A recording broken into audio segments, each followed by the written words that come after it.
Hey everyone, this is Disney 65 here, and today I'm going to do a quick review of a movie that I just saw on Disney Plus. It is, of course, Godmothered. This movie stars Gillian Bell, Eliza Fisher, and who else is in this movie? I have to check because I'm really bad at certain names. Let me check who else is in this movie if I can pronounce them.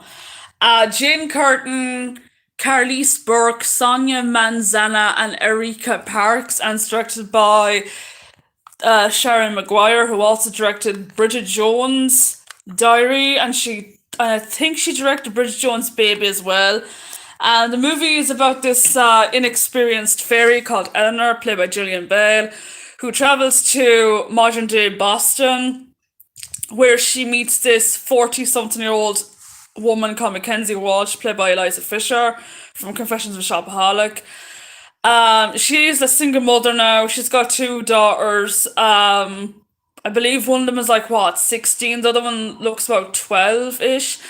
And Mackenzie, of course, works as a news reporter for KWCW, I think is the name of it. And of course, Eleanor wants to help Mackenzie find her true love and, her happily ever after. So, like, she kind of tries to set her up with this guy called Hugh, played by Santiano, I forget, Santiana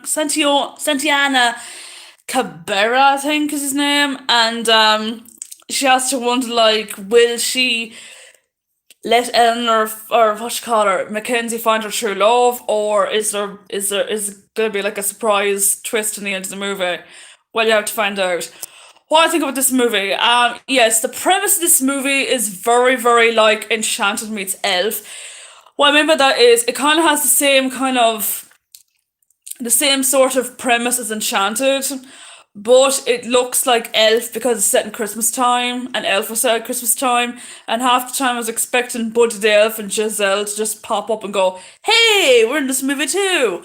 Yeah, Gillian Bell was hilarious in this movie as the fairy godmother. She was very quirky, very like, "Ooh, true love, happily ever after." What I like about this movie too is the message that this movie gives. Because like, no, I don't want to spoil the movie because some people didn't see this movie because it came out today. So I don't want to spoil anything, but all I'm gonna say is because I hate spoiling movies and I have an awful habit of spoiling movies for people. But all I'm gonna say is mild spoiler is that it's not like your typical fairy tale. That's all I'm gonna say. Because I was sick and tired of the whole cliche of finding true love. You have to do this, you have to have that. Everything was like literally like with romantic comedies, it's like, oh, you have to find a guy to love you for you. You have to have kids, all this stuff. And of course, this one is kind of I'm not gonna say what it is, but if you see the movie, and come back to this review, you pretty much know what I'm kind of trying to tell you guys.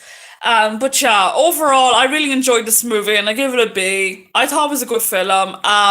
It is slightly stupid and silly, and it's if you've got little girls that are like 6 years of age, they'll probably like this movie. I'm a big child anyway, so I don't give a damn. I love watching fairy tale movies. I love watching these kind of movies because I don't know, I just like them. And also keep an eye out for a Sound of Music reference. And there's also like this raccoon called Gary.